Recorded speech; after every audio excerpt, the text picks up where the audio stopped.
Hello guys, this is a शिक्षा उपाध्याय। आप सभी का हमारे यूट्यूब चैनल बीएलएड कोर्स में हार्दिक स्वागत है। गाइस, आज के सेशन में हम डिस्कस करने वाले हैं बीएलएड सेकेंड ईयर का जो प्रीवियस ईयर का हिस्ट्री का क्वेश्चन पेपर है उसके बारे में। कुछ लोगों ने कमेंट किया था कि मैम जो प्रीवियस ईयर का जो हिस्ट्री का था वो पेपर अवेलेबल करा दीजिए, तो उसी को ध्यान में रखते हुए मैंने आज का सेशन स्टार्ट किया है। तो उस व्यूवर्स को या उस जिन्होंने कमेंट किया है, सबसे पहले थैंक यू बोलते हैं जिन्होंने हमें सजेस्ट किया है। तो गाइज चलिए बिना देरी के स्टार्ट करते हैं कि बीएलएड सेकेंड ईयर में जो हिस्ट्री का पेपर था प्रीवियस ईयर में आया था 2019, जैसे कि आप यहाँ देख सकते हैं, तो किस टाइप के क्वेश्चंस आए थे, ताकि आप लोगों को एक क्राइटेरिया मिल सके। आप एग्ज़ाम के मतलब जो एग्ज़ाम है उसके पॉइंट ऑफ व्यू से अपना प्रिपरेशन अच्छे तरीके से कर सकें। तो गाइज जो हिस्ट्री है, अगर आप ऑप्शनल सब्जेक्ट में लिए हैं, ये ग्रुप सेकंड का है सब्जेक्ट हिस्ट्री। अगर आपका सब्जेक्ट हिस्ट्री है तो आप इस वीडियो को पूरा देख सकते हैं, और अगर अच्छा लगे तो लाइक, सब्सक्राइब और शेयर करना बिल्कुल मत भूलिएगा गाइज। फिर गाइज चलिए स्टार्ट करते हैं। जैसे कि गाइज आप यहाँ देख रहे हैं कि ये जो है टोटल नंबर, इसके मैक्सिमम मार्क्स जो हैं 80 नंबर के होते हैं। फिर उसके बाद गाइस जो टाइम ड्यूरेशन है, यानी कि जो समय आप लोगों को लिए निर्धारित किया जाता है, वो है 3 आवर, यानी कि 3 घंटे।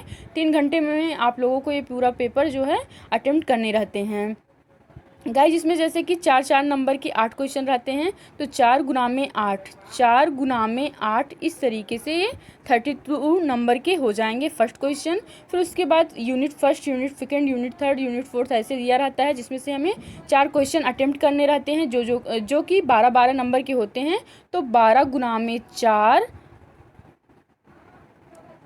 गाइज, 12 गुना में 4 यानी कि 12 चौका 48 नंबर ये, और 32 नंबर फर्स्ट वाला है। तो इस तरीके से पूरा ये 80 नंबर का ये क्वेश्चन पेपर आप लोगों को सॉल्व करना रहता है। तो गाइज स्टार्ट करते हैं अब क्वेश्चन कि किस तरीके से क्वेश्चन आए हैं। जैसे कि गाइज आप यहाँ देख सकते हैं कि निम्नलिखित प्रत्येक के लघु उत्तर लिखिए, यानी जो शुरुआत के फर्स्ट क्वेश्चन दिया रहता है उसमें 8 क्वेश्चन रहता है ABCD करके। तो आप लोगों को सारे 8 जो है क्वेश्चन सभी अटेम्प्ट करने रहते हैं। तो इसमें से फर्स्ट है कि what do you understand from Palaeolithic period, यानी कि पूरा पाषाण काल से आप क्या समझते हैं। आपको पूरा पाषाण काल के बारे में यहाँ बताना है कि उससे आप क्या समझते हैं, उसका कॉन्सेप्ट क्लियर करना है आप लोगों को गाइज। फिर गाइज उसके बाद सेकंड है कि discuss the types of historical sources, यानी कि ऐतिहासिक स्रोतों के प्रकारों की व्याख्या कीजिए। फिर गाइज उसके बाद सी है कि what were the objectives of वैदिक पीरियड एजुकेशन, यानी कि वैदिक कालीन शिक्षा के उद्देश्य क्या थे। जो वैदिक कालीन शिक्षा है उसके उद्देश्य क्या थे, ऑब्जेक्टिव क्या थे, उसके बारे में आप लोगों को लिखना होगा। फिर गाइज उसके बाद यहाँ है कि what do you understand by the Mauryan school education, यानी कि मौर्यकालीन स्कूली शिक्षा से आप क्या समझते हैं। फिर गाइस उसके बाद ई है कि describe the architectural art of Mughal period, यानी मुगल काल की स्थापत्य कला का वर्णन करना है। तो जो मुगल काल है उसकी स्थापत्य कला का वर्णन करना है गाइज। फिर गाइज उसके बाद है next question, point out the main reasons of Plassey war या प्लासी वार, यहाँ PLASSY यानी कि प्लासी वार, प्लासी के युद्ध के प्रमुख कारणों को इंगित कीजिए। फिर गाइज उसके बाद जी नंबर है, यानी कि नेक्स्ट नंबर है कि what do you understand by round table conference, यानी कि जो गोलमेज सम्मेलन है हुआ है वो उससे आप क्या समझते हैं, उसके बारे में यहाँ डिस्क्राइब करना है।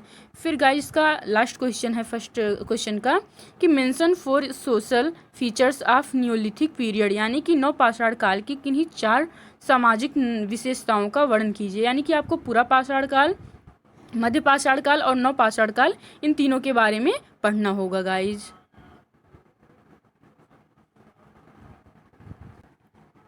फिर गाइज उसके बाद यूनिट वाइज दिया रहता है, जैसे कि हमने पहले ही आप लोगों के सामने बताया था कि यूनिट 4 यूनिट दिया जाएगा, जिसमें से फर्स्ट यूनिट का आप लोगों को 2 क्वेश्चन दिया रहेगा, तो उसमें से एक अटेम्प्ट करना रहेगा। जो आप लोगों को सही से क्लियर है, जिसका मतलब कॉन्सेप्ट आप लोगों को अच्छे से आप समझ सके हैं, मतलब अच्छे से उसको प्रिपेयर करें हैं, तो आप उसको अटेम्प्ट कर सकते हैं।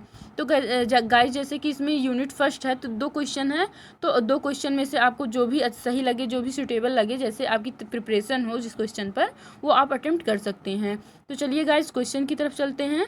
What do you understand bye middle stone age, यानी कि जो मध्य पाषाण काल से है उससे आप क्या समझते हैं। Describe the cultural and social features of middle stone age, यानी कि मध्य पाषाण काल से आप क्या समझते हैं? इस काल की सांस्कृतिक यानी कि कल्चरल, सामाजिक यानी कि सोशल विशेषताओं का वर्णन करना है। फिर गाइस उसके बाद है अथवा mention in detail the life style और ऑफ नियोलिथिक पीरियड, यानी कि जो नवपाषाण काल है उसकी जीवन व्यवस्था का विस्तार से वर्णन करना है। फिर गाइस उसके बाद यूनिट सेकेंड है। यूनिट सेकेंड में भी आप जैसे दिया गया है 4/5, आप अगर आपको जो भी अच्छे से आपकी प्रिपरेशन जिस क्वेश्चन में हुई है, यानी कि आप लोगों को जो भी क्वेश्चन अच्छे से तैयार है आप उसको अटेम्प्ट कर सकते हैं, चाहे 4th नंबर या 5th नंबर, दोनों में से एक ही करना है, दोनों नहीं करना है गाइज। यहाँ आप देख सकते हैं 12 नंबर का है। तो describe the main features of Indian Indus valley civilisation. Indus valley civilisation यानी कि सिंधु घाटी सभ्यता की मुख्य विशेषताओं का वर्णन कीजिए। फिर इसके बाद अथवा करके है कि what do you understand by Buddha dharma explain the principle of Buddhism, यानी कि बौद्ध धर्म से आप क्या समझते हैं, बौद्ध धर्म के सिद्धांत की व्याख्या कीजिए। फिर गाइस उसके बाद यूनिट थर्ड है। इसमें फर्स्ट क्वेश्चन है कि why is Akbar called great, यानी कि अकबर को ग्रेट क्यों कहा जाता है। Discuss the features of Akbar's regime.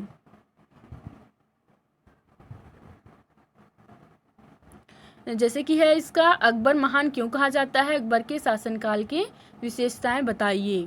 फिर गाइस उसके बाद अथवा करके है describe the economic and religious policies of Aurangzeb reason. Aurangzeb के शासनकाल की आर्थिक एवं धार्मिक नीतियों का उल्लेख करना, यानी जो औरंगजेब का शासनकाल था उसमें आर्थिक और धार्मिक जो पॉलिसीज थी उसका उल्लेख करना है। फिर गाइज लास्ट यूनिट है यूनिट 4th। इसमें भी 2 क्वेश्चन है ऑप्शन वाइज, यानी कि अथवा करके है, या तो आप 8 नंबर अटेम्प्ट करिए या तो 9 नंबर। फिर गाइज देखते हैं कि what were the reasons of revolution of 1857, यानी जो 1857 की क्रांति थी उसके क्या कारक थे। Why did this revolution not succeeded, discuss in detail, यानी कि यह क्रांति क्यों नहीं सफल हो सकी, विस्तार से चर्चा कीजिए। गाइज आज अगर आप लोगों को पता हो तो बताइएगा कमेंट करके कि 1857 की जो क्रांति हुई थी वो कहाँ से उसकी शुरुआत हुई थी। तो गाइज आप लोगों को अगर पता है तो कमेंट बॉक्स में अपना कमेंट जरूर लिखना है। फिर गाइज नेक्स्ट क्वेश्चन देखते हैं, लास्ट क्वेश्चन।